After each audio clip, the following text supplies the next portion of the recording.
صلوات مل کے بابا سے بلند کریے۔ اعوذ باللہ من الشیطان الرجیم، بسم اللہ الرحمن الرحیم۔ الحمدللہ الذی ہدانا لہذا وما كنا لنہتدی لولا ان ہدانا اللہ، لقد جاءت رسل ربنا بالحق، والصلاة والسلام علی سید اسلم فی الفجور، صاحب اللواء الحمد والمقام المحمود، خاتم لما سبق والفاتح لمن غلب، المعلن الحق بالحق ابوالقاسم محمد وأہل بیتہ الطیبین الطاہرین المعصومین المنتجبین المظلومین الذین اذھب اللہ عنہم الرجس وطہرہم تطہیرا۔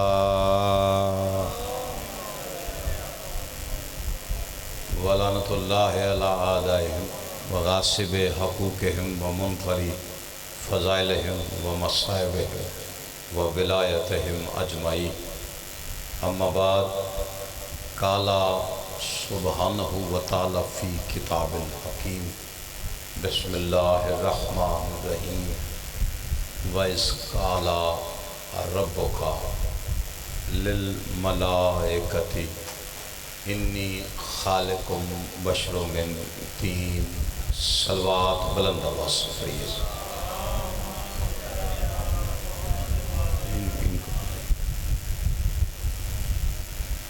بس قبلہ جب تک میرا خطاب ہے تب تک کے لیے کافی ہو گئی، مجلس کے دوران جو ہے نا وہ مہربانی کیجیے گا۔ آل اطہار کے استقبال کے لیے، بالخصوص شہزادی کونین کے استقبال کے لیے سینے کی قوت صرف کیجیے، درود مل کے بآواز بلند پڑھ دیجیے ساتھ۔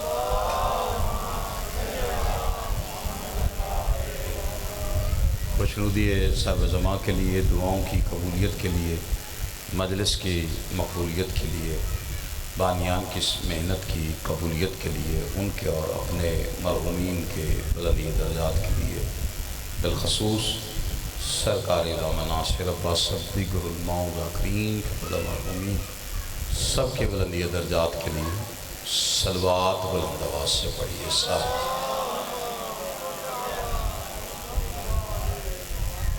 آل اطہار کا عظیم اور کریم خالق اب تمام حضرات مجلس اعظام میں حاضری کا اجر عظیم عطا فرمائے، بانیان کے رزق عزت باخت میں اضافہ فرمائے، خالق کائنات ہمارے وہ گناہ معاف فرمائے جن گناہوں کی وجہ سے ہم حجت دورہ کی زیارت سے محروم، خالق کائنات مالک کائنات کا جلد ظہور فرمائے۔ جتنی جتنی غرض دعاؤں کی قبولیت کی ہے اتنی بلند صلوات پڑھیے سارے حضرات۔ درود زحمت نہیں ہے، رحمت ہے، بلند آواز سے سارے حضرات پڑھیے صلوات۔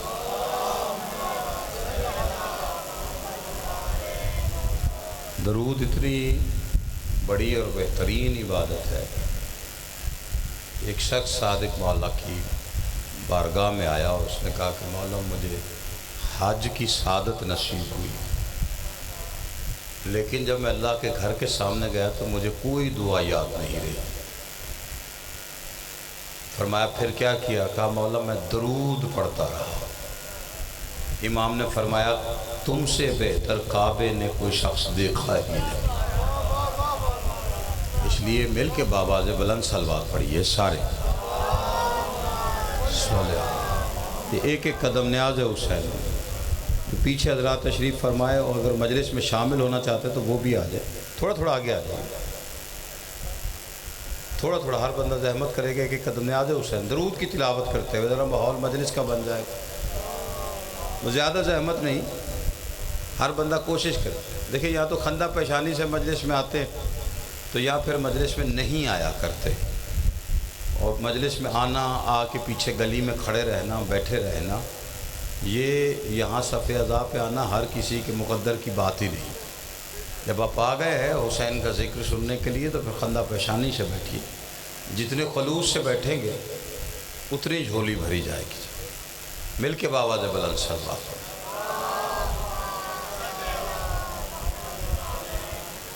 میں نے بڑی شور آفاق آیت ایک سورہ بقرہ سے تلاوت کی ہے۔ دو حرفی ایک لفظ ہے جس سے وہ آیت شروع ہو رہی، اور وہ انداز گفتگو پروردگار ہے۔ جب اللہ اپنے حبیب سے گفتگو کرتا ہے، خاص اس وقت جب اس سے پچھلا زمانہ یاد کروانا ہو، تو وہ یہ دو حرفی لفظ سے اپنی گفتگو کا آغاز کرتا ہے۔ آیت کی ابتدا ہے وَإِذْ قَالَ رَبُّكَ۔ یہ جو لفظ اذ ہے، الف اور ذال، جب آیت اس لفظ سے شروع ہوتی ہے تو اس کا مطلب ہے کہ اللہ مخاطب ہے رسول اللہ سے،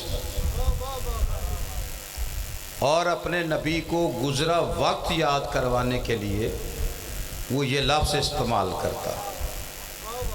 اب اپنے خاموش مجمع کو یہ یاد تو نہیں کروانا پڑے گا کہ یاد اسے کروایا جاتا ہے جو موقع پہ موجود ہو۔ توجہ ہے یہ نہیں آپ حضرات؟ میں پھر آیت دہراتا ہوں، اس کا پہلا حصہ ترجمہ کیا بنے گا؟ وَإِذْ قَالَ رَبُّكَ۔ حبیب یاد کیجئے جب آپ کے رب نے کہا۔ دلیل کے لیے ایک اور آیت پڑھ دیتا ہوں تاکہ بات اور آسان ہو جائے۔ سورہ آل عمران میں ارشاد ہو رہا ہے وَإِذْ أَخَذَ اللَّهُ مِيثَاقَ النَّبِيِّينَ۔ حبیب یاد کیجئے جب ہم نبیوں سے وعدہ لے رہے تھے۔ آپ نے غور نہیں فرمایا، نبی بنا نہیں رہے تھے، بنا چکے تھے اور ان سے وعدہ لے رہے تھے۔ حبیب وہ وقت یاد کیجئے۔ اب اس سے مذائقہ خیز بات ہو نہیں سکتی کہ جن سے وعدہ لے رہا تھا وہ اس وقت بھی نبی تھے، جس کے لیے وعدہ لے رہا تھا وہ 40 سال تک نبی نہیں تھا۔ توجہ نہیں فرمائی نا میرے؟ دیکھیں حضور، موسم اثر انداز صرف آپ پہ تھوڑی ہوتا ہے، ہم پہ بھی ہوتا ہے، لیکن اس کا مطلب یہ تھوڑی ہے کہ ابھی گرمی آ گئی یا بارش آ گئی تو امام حسین کا ساتھ چھوڑ دینا ہے، ایسا تو نہیں ہوگا نا۔ اگر آپ گلی میں بیٹھے ہیں، گلی میں آپ کی بیٹھنے کا کوئی سبب ہے، میری آواز کہیں تک جا رہی ہے، اللہ کا قرآن پڑھا جائے گا، تو اس کا مطلب یہ تو نہیں کہ میں اکیلا پڑھ کے چلا جاؤں اور زمانے کو پتہ چلے کہ موسم ایسا تھا کہ حسین والے بس موسم کو دیکھتے رہے، حسین کو نہیں دیکھا۔ اور ویسے بھی موسم اس پہ اثر انداز ہوتا ہے جس کے پیر موسمی ہوتے ہیں، جن کے پیر کا نام لے کے موسم میں روانی اور دریاؤں میں طغیانی آتی ہو، انہیں پریشان ہونے کے بات سمجھ میں آ رہی ہے سرکار؟ یہ بچوں کو بھی بات سمجھ میں آئی، اس لیے میں بڑے آرام تسلی سے، اگر آپ کا جوش دکھانے کا ارادہ نہیں ہے تو میں بھی قطن نہیں رکھوں گا، لیکن بات بڑی سادہ ہے۔ وَإِذْ قَالَ رَبُّكَ۔ حبیب یاد کیجئے جب آپ کے رب نے کہا۔ یاد کروایا ہے حبیب کو، حبیب سے کہا نہیں کچھ۔ یہ نہیں کہا کہ حبیب جب میں نے آپ سے کہا جب آپ کے رب نے کہا آپ یاد کیجئے۔ اس کا مطلب کہا کسی اور سے، یاد حبیب کو کروا رہا ہے۔ کس سے کہا؟ للملائکۃ، جب میں نے ملائکہ سے کہا۔ حبیب وہ وقت یاد کیجئے جب آپ کے رب نے ملائکہ سے کہا۔ اس کا مطلب آیت کا اتنا حصہ پڑھ کے ماننا پڑے گا نا کہ اللہ جب بھی جہاں بھی جس وقت بھی ملائکہ سے گفتگو کر رہا تھا میرا محمد دیکھ رہا تھا۔ توجہ ہے نا سرکار؟ آپ سرکار علامہ نعیمی صاحب تشریف فرمائے جی۔ آپ نعیمی صاحب کچھ وقتی ہماری آپ کے شہر کی شان ہے، مولا اس سے زیادہ رزق عزت باخت میں اضافہ فرمائے۔ اچھا ملائکہ سے کیا، میں صرف آیت کا ترجمہ کروں گا جی، آگے آپ کا مزاج ہے جتنا چلیں گے میں چلتا چلا جاؤں گا۔ توجہ ہے کہ نہیں آپ حضرت؟ آیت ابھی میں نے آدھا حصہ پڑھا ہے، آدھا آگے ابھی پڑھنا ہے۔ بات کی ہے ملائکہ سے، یاد کروایا ہے حبیب کو۔ بات عام ہونا تو آئی گئی ہو جاتی، یاد ہمیشہ خاص کروائی جاتی، خاص بات یاد کروائی جاتی۔ اس کا مطلب ملائکہ سے بات عام نہیں کہی گئی، خاص کی گئی۔ کیا خاص بات تھی جو ملائکہ سے کی اور حبیب کو یاد کروا رہا ہے؟ ملائکہ سے کہتا ہے انی خالقم بشر من طین، میں مٹی سے بشر بناؤں گا۔ یہ لفظ بشر عربی کا ہے خالصتاً، کسی اور زبان کا نہیں۔ پہلی دفعہ اللہ نے یہاں پہ قرآن میں استعمال کیا اور اپنا ارادہ خلقت ظاہر کر رہا ہے کہ میں بشر بناؤں گا۔ کس سے؟ مٹی سے۔ اچھا تقریباً کو تفاسیر یا تاریخیں پڑھے نا تو 14,500 سال پہلے اعلان خلافت ہے آدم کا، اور اس سے بھی کوئی 14,500 سال پہلے ارادہ خلقت بشر ہے اللہ کا، یعنی 30,000 سال پہلے اللہ کہہ رہے جب میں فرشتوں سے کہہ رہا تھا بشر بناؤں گا، محمد یاد ہے نا وہ بات؟ نہیں توجہ فرما رہے آپ؟ جس بندے کو بات سمجھ میں آ رہی، بشر کس سے بنے گا جی؟ میں کسی وجہ سے دہرا رہا ہوں نا، آیت کا ترجمہ میں نے حصوں میں اس لیے کیا تاکہ بچوں کو بھی بات سمجھ میں آئے۔ بشر بنے گا مٹی سے، ارادہ ظاہر کیا ہے فرشتوں کے سامنے، یاد کروایا ہے حبیب کو۔ آیت کہہ رہی ہے وَإِذْ قَالَ رَبُّكَ لِلْمَلَائِكَةِ إِنِّي خَالِقٌ بَشَرًا مِّن طِينٍ۔ حبیب یاد کیجئے وہ وقت جب آپ کے رب نے ملائکہ سے کہا کہ میں مٹی سے بشر بناؤں گا۔ وہ بندہ جو معاذ اللہ یہ کہتا ہے کہ محمد مصطفیٰ مٹی کے بشر تھے، سوال میرا اتنا ہے کہ اگر محمد مٹی کے بشر تھے پھر اللہ اس وقت کس محمد کے سامنے کہہ رہا تھا کہ مٹی سے بشر بنے گا؟ نہیں توجہ فرمائی میری بات؟ جس بندے کو بات سمجھ میں آئی، مٹی سے کس سے بنے گا؟ تین سے۔ اچھا قرآن میں 4 نام ہیں مٹیوں کے، پہلا تین، دوسرا ہما، تیسرا سلسال، چوتھا تراب۔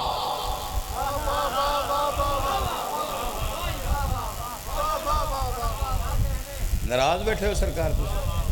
نیڑے آ جو آپس بہ کے مینوں ویکھے جا رہا، آگے آ جائے سرکار، مجلس دعوت ہے، امام حسین کی مجلس میں دعوت ہے، آگے آ جائے، درود مل کے بآواز بلند پڑھ لیں۔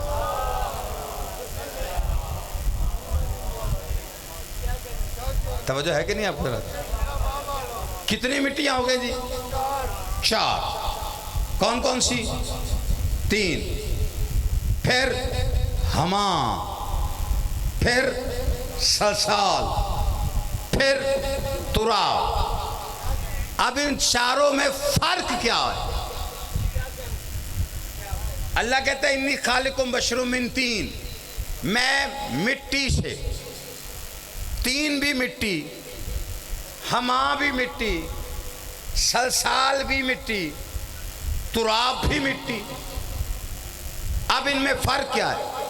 دیکھیں جس سے ارادہ خلقت بشر ہے وہ 3 ہے، تے سے نہیں، تو سے، جسے آپ اردو میں توئیں پڑھتے ہیں، تو یہ نون 3 نہیں صاحب، یہ 3 اس مٹی کو کہتے ہیں جس میں ملاوٹ ہو.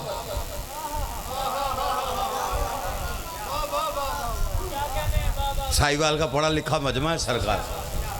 3 اس مٹی کو کہتے ہیں جو پریشان ہے. میں آسان کرتا ہوں. دیکھیں خشک مٹی سے بنتا کچھ نہیں.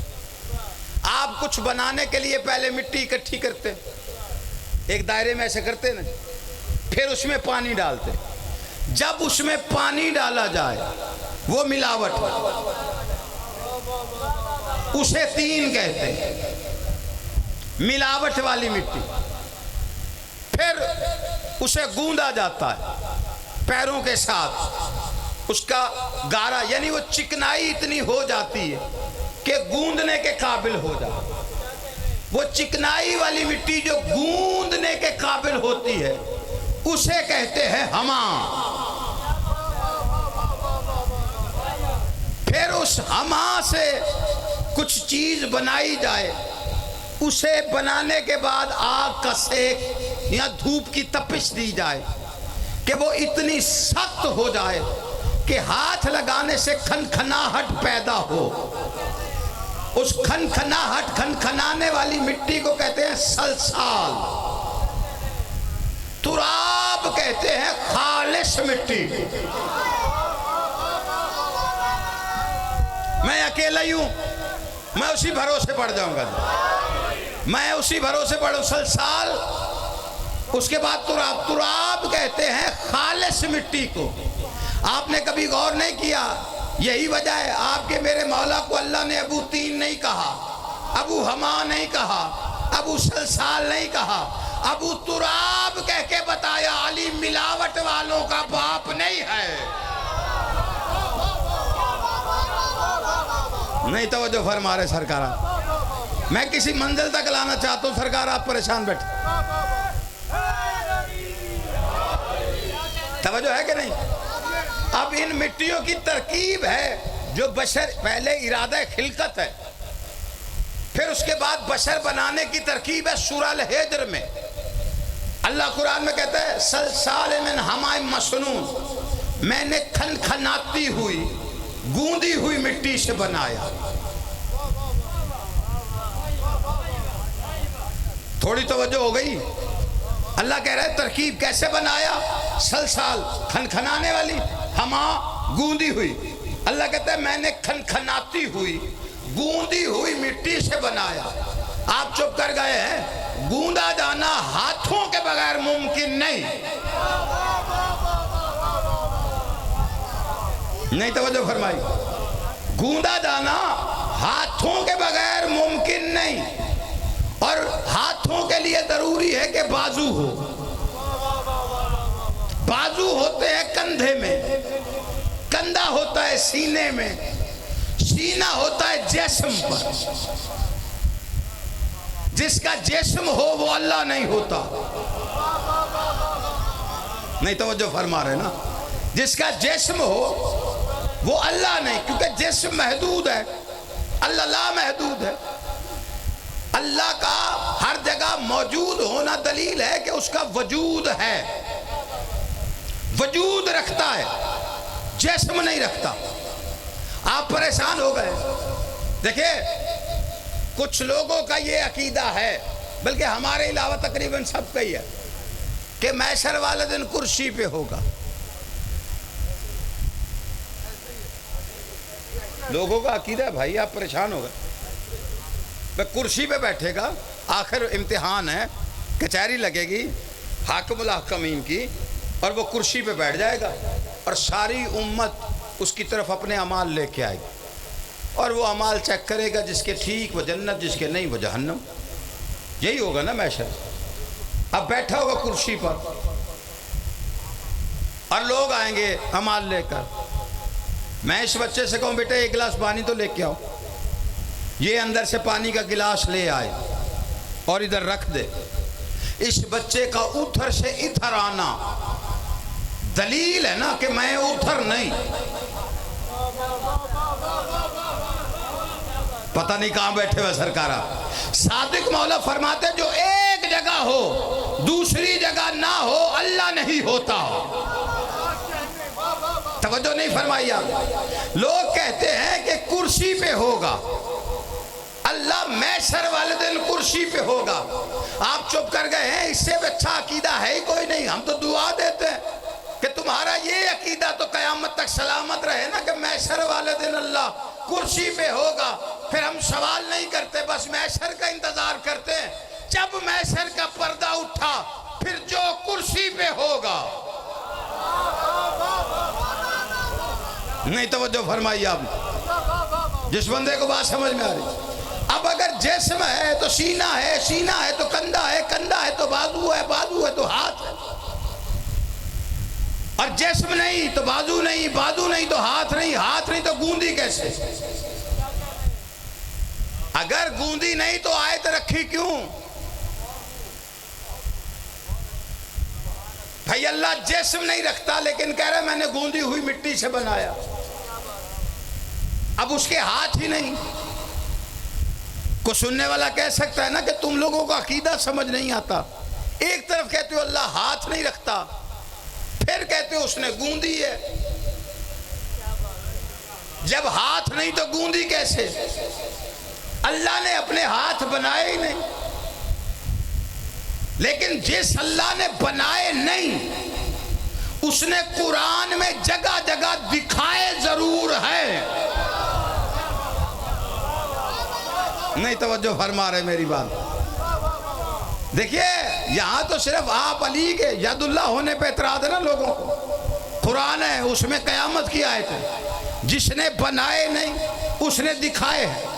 اور پہلا ہاتھ دکھائے سورہ فتح 48واں سورہ قرآن مجید اور اس کی 10 نمبر آیت، ان الذین یبایعونک انما یبایع اللہ ید اللہ فوق ایدیہم۔ حبیب یہ جو لوگ تیرے ہاتھ پہ بیعت کر رہے ہیں تیرے نہیں۔ یار کوئی جاگے میرے ساتھ اس وقت، یہ تیرے نہیں، مجھ اللہ کے ہیں جن پہ بیعت ہو رہی ہے۔ آپ چپ کر گئے ہیں، یہ وہی نبی ہے نا جو فرش پہ کھڑا ہو کے عرش والا چاند توڑ دے۔ ہاں جی کوئی ہے جس کو اعتراض ہو تو تھوڑا سا بولیے، کچھ بھی نہیں ہوگا، بول کے دیکھ لیجئے۔ ہوں ہاں کرتے رہتے بولنے والے کے ساتھ۔ اور یہ حکم امیر ہے، بولو تاکہ پہچانے جاؤ۔ یہاں بولنا ذاکر پہ احسان نہیں ہوتا، یہاں بولنا بتانا پڑتا ہے ہم حق والے ہیں اور حق پر ہیں۔ یہ وہی نبی ہے نا جو فرش پہ کھڑا ہو کے عرش والا چاند توڑتا۔ اس وقت تو اللہ نے نہیں کہا کہ جن ہاتھوں سے چاند توڑا ہے وہ ہاتھ میرے۔ اچھا جو چپ بیٹھے وہ بتائے چاند توڑنا مشکل کام یا بیعت مشکل کام؟ بڑا کام کون سا ہے؟ چاند توڑنا نا۔ انشاءاللہ چاند توڑتے وقت نہیں کہا، بیعت کے وقت کیوں کہہ رہا ہے؟ کہہ نہیں رہا، قانون لکھ رہا ہوں قرآن میں، اس لیے کہ اللہ ہو کے جانتا ہوں حسین کے سینوں سے قیامت تک ایک سوال ہوتا رہے گا کہ گرمی میں جو بچے مروائے حسین نے یزید کی بیعت کیوں نہیں کی؟ جو یہ سوال کرے کہ حسین نے بیعت کیوں نہیں کی، اسے قرآن کا لکھا قانون دکھا دینا کہ اللہ قرآن میں کہتے ہیں بیعت لینے کا حق صرف اس کا ہے جس کے ہاتھ کم از کم اللہ کے ہاتھ ہوں۔ نہیں توجہ فرمائی میری بات پر؟ توجہ نہیں فرما رہے آپ؟ دیکھیں شبیر بیعت کرے بھی تو کیسے؟ اس کے ہاتھ تو اپنے ہے ہی نہیں، وہ تو اللہ کے ہیں۔ اب جو بندے یہ سن کے چپ کر گئے کہ آیت نبی کے نام کی پڑھی ہے اور ہاتھ بنائے حسین کے، تو یہ چلاکی نہیں تو کیا ہے؟ بے شک آیت نبی کے نام کی آئی۔ اللہ نے کہا محمد تیرے ہاتھ میرے ہاتھ ہیں، لیکن اسی محمد نے زمانے کو دکھا کے کہا حسین منی وانا من الحسین۔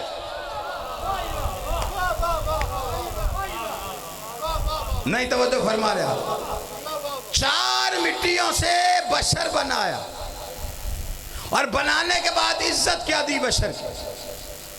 بشر کو عزت وَإِذَا سَوَيْتَهُ وَنَفَخْتَهُ فِيهِ مِن رُوحِي، میں اسے سجاؤں گا، اسے سنواروں گا۔ حضرت آدم عام نبی نہیں، یوسف سے بھی زیادہ حسین ہے. ہمارے یہاں تو صرف حسن یوسف ہی یاد ہے نا. اور آدم تو مسکین ہے بیچارہ، جنت سے نکال دیا گیا اور پتہ نہیں کیا کیا لکھا ہوا، اہل بیت کے شجر کا پھل کھا لیا تو اللہ نے جنت سے نکال دیا. سب نے اپنی کتابوں میں بڑے فخر سے لکھا ہو کہ اہل بیت کے شجر کا پھل کھا لیا. اچھا آدم اہل بیت کے شجر کا پھل کھائے تو نکالا جائے، آدمی پورا باغ کھا جائے. آپ کی مرضی ہے سرکار، میں کیا کر سکتا ہوں. جس بندے کو بات سمجھ میں آ رہی تو آپ وہ جنت سے نکالے رہی سے کسر کس نے پوری کی؟ غالب نے. نکلنا خلد سے آدم کا سنتے آئے ہیں، لیکن جوڑے اتروا لیے میں. آدم یوسف سے زیادہ حسین ہے. حضرت یوسف کا حسن قرآن میں نہیں لکھا، اللہ نے اس قصے کو حسن کہا ہے. یوسف کا حسن مشہور ہے زلیخا کی وجہ سے، اور زلیخا کی وجہ سے بھی اس لیے کہ اس سے لوگوں نے، عورتوں نے پوچھا تھا کہ تو اتنی عمر کی ہے، وہ نوجوان ہے، نوخیز ہے، تو اس پہ عاشق ہے کیوں ہے؟ نیت تیری ٹھیک ہے، تیرا عشق سچا ہے، تو کوئی دلیل ہے تیرے پاس جو ہمیں ثبوت دے سکے کہ تو سچا عشق کرتی ہے؟ اس کے پاس دوسری کوئی وجہ ہی نہیں تھی. اس نے کہا اگر میرا عشق دیکھنا ہے نا سچا ہے تو ہاتھوں میں چھریاں پکڑو، ہاتھوں میں چھریاں اٹھاؤ. اللہ جانے بندے کس مزاج میں بیٹھے ہوئے. اللہ کو اتنی پسند آئی وہ دلیل، اس نے قرآن میں قانون لکھ دیا، عشق ثابت کرنا ہو تو ہاتھوں میں چھریاں اٹھانی پڑتی ہے. توجہ نہیں فرمائی آپ؟ اور آدم، اب جو بندہ کہہ رہا ہے کہ حضرت یوسف سے کیسے حسین؟ آدم حسین اس لیے کہ اللہ کہہ رہے اسے میں سجاؤں گا، اسے میں سنواروں گا، میرا آپ کا سجایا ہوا نہیں، اللہ کا سجایا ہوا ہے. حضرت آدم، میں نے اتنے مختصر وقت میں آپ کو ارادہ خلقت بشر اور ترکیب خلقت بشر اور اب عزت خلقت بشر قرآن سے نکال دی. آپ پریشان بیٹھے ہوئے سرکار. بشر کی عزت کیا؟ اللہ کہتا ہے میں سنواروں گا، میں سجاؤں گا. کیا کرے گا اتنا سنوار کر؟ کیوں سجا رہا ہے؟ کہا اس لیے کہ بے عیب ہو جائے. تو مالک بے عیب کیوں بنا رہا ہے؟ کیونکہ اسے بنانا ہے خلیفہ. آپ چپ کر گئے ہیں؟ یہ تو فتویٰ ہے اللہ کا قرآن میں کہ خلیفۃ اللہ وہ ہوگا جو بے عیب ہوگا. توجہ نہیں فرمائی؟ ہاں مجھے باقیوں کو نہیں پتا ہے، ہم نے جسے خلیفۃ اللہ مانا ہے ہم کسی چوک میں کھڑے ہو کے دعویٰ کر سکتے ہیں کہ جسے ہم نے مانا وہ بے عیب ہے. نہیں توجہ فرما رہے. اور اتنا بے عیب ہے جتنا قرآن بے عیب. نہیں توجہ فرمائی آپ نے؟ اتنا بے عیب جتنا قرآن. اگر قرآن جتنا بے عیب علی نہ ہوتا تو نبی کبھی نہ فرماتے القرآن ما علی وعلی القرآن، قرآن علی کے ساتھ ہے، علی قرآن کے ساتھ ہے. آپ بے شک چپ بیٹھے رہے، جچتا بھی قرآن کو علی ہے، علی کو جچتا بھی قرآن ہے، اس لیے کہ قرآن جید ہے، علی سید ہے، قرآن طیب ہے، علی طاہر ہے، قرآن اعلیٰ ہے، علی مولا ہے، قرآن ہدی للمتقین ہے، علی امام متقین ہے، قرآن کتاب مبین ہے، علی امام مبین ہے، قرآن سوال ہے، علی جواب ہے، قرآن دعویٰ ہے، علی دلیل ہے، قرآن مقدمہ ہے، علی وکیل ہے، قرآن بھی نازل ہوا ہے، علی بھی نازل ہوا ہے. قرآن بھی سقیفے کے الیکشن میں نہیں بنا ہے، علی بھی سقیفہ کے الیکشن میں نہیں بنا ہے. قرآن میں بسم اللہ ہے، علی نقطہ بائے بسم اللہ ہے. قرآن میں سورہ الحمد ہے، علی اللہ کی وحدانیت کی سند ہے. قرآن میں سورہ آل عمران ہے، علی فرزند عمران ہے. قرآن میں سورہ یاسین ہے، علی فخر آل یاسین ہے. قرآن میں سورہ کوثر ہے، علی ساقی کوثر ہے. قرآن مشکل ہے، علی مشکل کشا ہے. قرآن اللہ کا بیان ہے، علی اللہ کی زبان ہے. قرآن کا پڑھنا تلاوت ہے، علی کا ذکر عبادت ہے. قرآن پڑھنے سے بھی نماز نہیں ٹوٹتی ہے، علی علی کرنے سے بھی نماز نہیں ٹوٹتی ہے. قرآن کتاب اللہ ہے، علی ولی اللہ ہے. جو کتاب اللہ کا منکر اس میں بھی لعنت، جو ولی اللہ کا منکر اس میں بھی لعنت.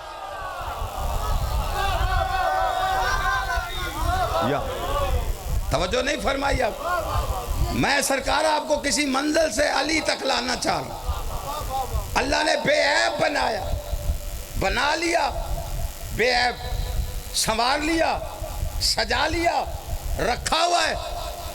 کیوں سجدہ کروانا ہے تو کروا بھائی، سجا لیا سنوار لیا، سجدہ کروانا ہے تو کروا لے۔ لاکھوں برس تک پڑھا رہا ہے، سجدہ نہیں ہو رہا، کہا نہیں، قانون غلط نہیں بنانا، قرآن میں لکھنا ہے بت کو سجدہ نہیں، خالی ڈھانچے کو سجدہ نہیں ہوگا۔ اگر خالی ڈھانچے کو ہو جاتا تو ہندو سچے ہوتے، آپ کے پاس دلیل ہی کوئی نہ ہوتی۔ اب وہ کہتے جی ایک بت کو آپ کے فرشتے کر رہے تھے، 4 کو ہم نے کیا تو تکلیف کیسے؟ توجہ ہے یا نہیں آخرت؟ تو یا اللہ سجدہ کیوں کا کب کروائے گا؟ کافی ہی من روحی،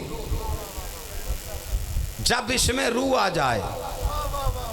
میں کتنی جلدی آپ کو منزل کے قریب لایا، آپ کو اندازہ بھی نہیں۔ جب اس میں روح آ جائے۔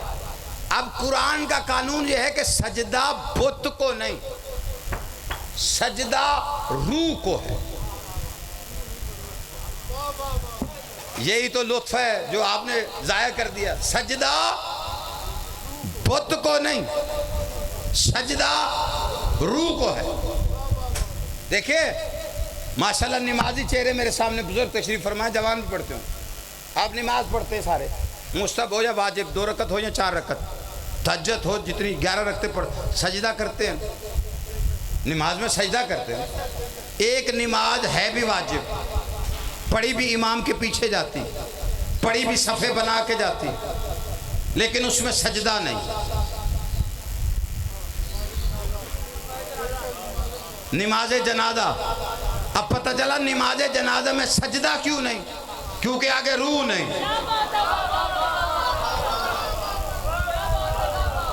یار آپ کی بے نیازیوں کے صدقے جا رہا ہوں سرکار میں، اور تو میں کچھ کر نہیں سکتا نا، واری تو جا سکتا ہوں، صدقے تو جا سکتا ہوں۔ آپ جتنی مرضی دلیلیں لے لیں نماز جنازہ میں سجدہ کیوں نہیں، اس کی ایک ہی دلیل قرآن میں ہے۔ نص قرآن کی کیا ہے؟ سجدہ روح کو ہے، روح نہیں، آگے بت ہے۔ نماز واجب پیچھے امام کے صفحے بنا کے، لیکن سجدہ نہیں، وجہ روح نہیں۔ اس کا مطلب قرآن کہہ رہے سجدہ روح کو ہوگا۔ سائیوال والوں کو کتنی کو گرمی لگ سکتی ہے، یا میری منزل کے کتنے قریب آ گئے۔ اس مقام پر مجھے 2 ڈھانچے نظر آئے، 2 جنہیں سجدہ نہیں۔ عرش پہ آدم کا پتلا، فرش پہ کعبہ۔ ابراہیم جی میرا مالک میرا گھر بنا۔ ابراہیم اسماعیل 2 نبیوں نے بنایا، دیواریں بنائی، چھت بنایا، دروازہ بنایا، چلے گئے، پڑا رہا، ہزاروں سال پڑا رہا۔ ادھر آدم چہرہ بنا، جسم بنا، شکم پنڈلی پیر بن گئے، فٹ ہو کے بیٹھا رہا، لاکھوں برس وہ پڑا رہا، وہ بھی پڑا رہا، سجدہ ہی کوئی نہیں۔ فرش پہ یہ پڑا رہا، سجدہ ہی کوئی نہیں، نہ ادھر سجدہ نہ ادھر سجدہ۔ اب فراز حیدر کاظمی آدھی رات کو یہ جہاں تو مجھے دیوانہ سمجھ کے پتھر مارو، یا گلی میں بیٹھ کے علی علی کرو، یا میرے ساتھ چلو، نہ ادھر سجدہ نہ ادھر سجدہ، نہ آدم کے پتلے کو سجدہ، نہ کعبے کو ڈھانچے کو سجدہ۔ آدم کو سجدہ تب ہوا جب پتلہ آدم میں روح آدم آ گئی، کعبے کو تب ہوا جب 13 رجب کو علی آ گئے۔ نہیں توجہ فرما رہے۔ اس لیے آپ کے میرے مولا کا لقب ہے روح کعبہ۔ روح مطلب زندگی، روح کہتے ہیں زندگی کو، اس کا مطلب ہے زندگی کا نام۔ روح ہو تو زندگی، نہ ہو تو ہلاکت۔ یار آپ کی ایک لمحے میں بے نیازی ہو جاتی ہے۔ روح ہے تو علی ہے تو زندگی، علی نہ ہو تو ہلاکت۔ میں نے نہیں، بڑی شخصیت نے کہا تھا، علی نہ ہوتے۔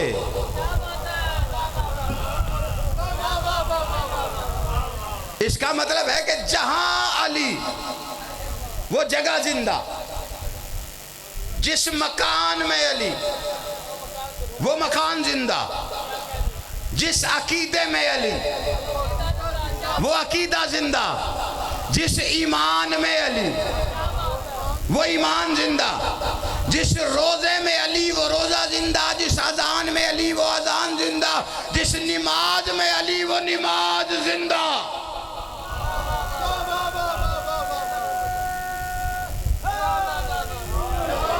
نہ فیصلہ قرآن کا سامنے رکھو، میں بات ختم کرتا ہوں۔ سجدہ کسے؟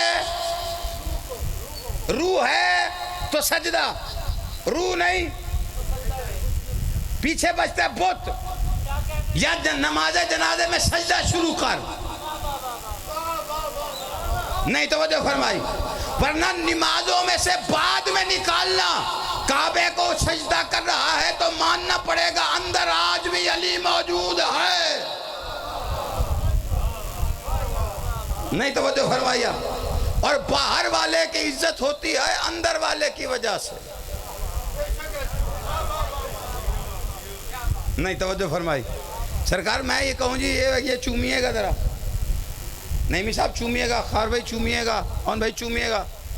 انہوں نے کہا تو مجلس پڑھنے آئے تیرے کپڑے کیوں چومے؟ اب میں کہوں بھی تو کوئی نہیں چومے گا، بے وقت ہے نا۔ لیکن اگر اسی کپڑے میں اندر سے میں قرآن رکھ کے لے آؤں، اب کہنا بھی نہیں پڑے گا نا، تو چوما جا رہا ہے باہر والا، وجہ ہے اندر والا۔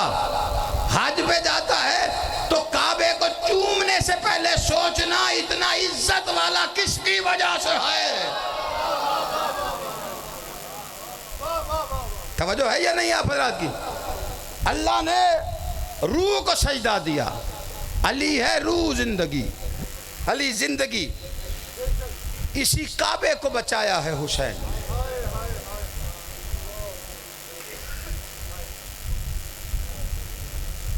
کعبے کو زندہ رکھا، اگر احرام نہ توڑتے تو وہ اس منصوبہ بندی پہ تھا کہ قتل کرو حسین کو، رسول کا بیٹا مارا گیا، حج ساکت ہو جائے، لیکن کعبے کو زندہ رکھا، زندگی دینے والا حسین۔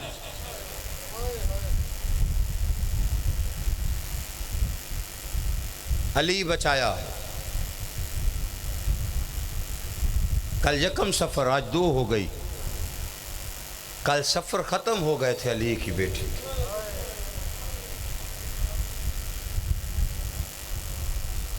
پہنچ گئی شام، لیکن شام میں بھی ایسا آرام نہیں، 15 اذانیں سنی، اور 15 ایک دن میں نہیں ہوتی۔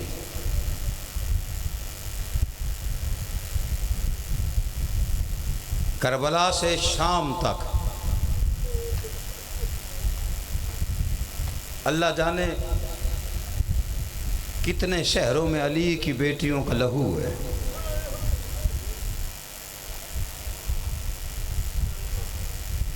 بازار کوفہ میں نیزوں پہ 71 سر تھے۔ لوگ کہتے جی سر تو 72 تھے، ایک سر عباس کا تھا جو نیزے پہ نہیں تھا۔ اور دلیل یہ دی جاتی ہے کہ جناب عباس کا سر نیزے پہ آتا، آنکھیں کھلتی، بی بی کا سر دیکھتا تو گر جاتا۔ غازی کی غیرت گوارا نہیں کرتی تھی، تو کیا حسین کی آنکھیں نہیں کھلتی ہوں گی؟ علی اکبر کی آنکھیں نہیں کھلتی ہوں؟ کیا ان کے سر پہ، بی بی کے سر پہ ان کی نگاہیں نہیں پڑتی ہوں؟ اللہ جانے کہاں کہاں جہاں رش بڑھتا تھا نا، اس وقت نیزے کی طرف دیکھ کے کہتی تھا آنکھیں کھول، پڑھ قرآن۔ صرف یہ نہیں کہ آنکھیں کھلتی تھیں اور بی بی کا ننگا سر دیکھتا تھا، عباس کا سر اس قابل ہی نہیں تھا کہ نیزے پہ سوار کیا۔ عباس کے سر کو ایک گھوڑے کی گردن سے باندھا گیا۔ اب باندھنے کے لیے یقیناً رسی ہے، لیکن قبلہ مصائب ہے، مہربانی کیجیے 2 منٹ بس، مصائب ہے، مہربانی امام حسین آپ کی عزتوں میں اضافہ فرمائے، بس میں زیادہ نہیں 2 یا 4 منٹ آپ کے لینا چاہتا ہوں۔ تاکہ تکمیل مجلس ہو جائے. آپ کی زحمت تمام کرنا چاہتا ہوں. گھوڑے کی گردن میں رسی سے باندھا گیا. اب اللہ جانے رسی عباس کے سر میں پیروئی کیسے. بس ایک ہلکا سا اشارہ کر کے کہتا ہوں جیسے علی اصغر کے سر ایک کان سے دوسرے کان تک تیر نکل گیا تھا. جیسے جیسا گھوڑا ظالم تیز دوڑاتا تھا نا، کوئی موڑ آتے، کبھی ادھر کی چٹان عباس کے رخساروں کا بوسہ لیتی، کبھی ادھر کی چٹانیں بوسہ لیتی. عباس کا سر گھوڑے کی گردن سے. ایک ملعون ایسا ہے جس پہ تیرا میرا چوتھا امام واجب نماز کی قنوت میں لعنت بھیجا کرتا تھا. اس کا نام ہے حارث بن نوفل. لوگوں نے پوچھا مولا اس کا جرم کیا ہے؟ فرمایا یہ وہ کمینہ ہے جس نے شام تک میری پھوپھی کو نیزے کی انیاں مار مار کے جگایا، اور آخری وقت میں اس نے نیزے نہیں مارے. کہا جب 36 دن 36 راتوں کا سفر کرنے کے بعد قافلہ کوفے شام پہنچا ہے نا، تو ابھی شام کے دروازے سے ہمیں باہر ٹھہرایا گیا کہ بازار نہیں سجے، ابھی ڈھول بجانے والے نہیں آئیں، ابھی ناچنے والے نہیں آئیں. ایک ٹوٹی ہوئی دیوار کا سہارا لے کے میری پھوپھی بیٹھ گئی، بندھے ہوئے ہاتھوں سے. میری پھوپھی کی آنکھ بند ہوئی ہے. اللہ جانے حارث بن نوفل نے کہیں سے دیکھا، اس نے گھوڑے کی زین سے لوہے کا تازیانہ الگ کیا. وہاں آیا جہاں میری پھوپھی بیٹھی تھی، اس نے اللہ جانے کس انداز میں تیروں کی بارش کی ہے، اس انداز میں تازیانے مارے ہیں. یا خون سے فوارہ چھوٹا، سر سے خون کے فوارے کا چھوٹنا تھا، ایسے تڑپی ہے. یا علی کی بیٹی کے ہاتھوں کی رسیاں ٹوٹ گئی، اپنے ہاتھوں سے کٹورا بنایا، اپنا خون اپنے ہاتھوں میں لیا. اس جگہ آئی جہاں عباس کا سر تھا تو زانو بیٹھ کے کہتی عباس دیکھ بہن تازیانے کھا رہی ہے، پہچان یہ وہی زینب ہے جس کے پہرے دیتا ہوا تو کربلا تک آیا. ادرکم الحسین ادرکم الحسین. بس شام کے دربار میں بلا لیا گیا. بس ایک جملہ. ساری رات تیرا میرا سجاد بادشاہ فرماتا ہے 3 دن اذان نے سنتے رہے. تیسرے دن کی شام ہوئی ہے نا تو ظالم کی آوازیں قیدیوں کو اندر لے کے آؤ. اندر ظالم بیٹھ کے شراب پیتا رہا. علی کی بیٹی باہر کھڑی رہی. 18 بیبیاں ایک رسی میں 18 گلے. اور ظالموں نے ترتیب اللہ جانے ایسے کیوں رکھی تھی. سب سے آگے جناب فضا، سب سے پیچھے حسین کی 3.5 سال کی سکینہ. ساری رات علی کی بیٹیاں چپ کر کے کھڑی رہی. صبح ہوئی، ایک سفیر بیٹھا تھا روم کا، اس نے دنیا سے تماشا بلانے کے لیے لوگ بلائے. اس نے آ کے یزید کے تخت کے قریب کہا یزید کیا یہ بیبیاں مسلمان؟ کہتا تو کیوں پوچھتا ہے؟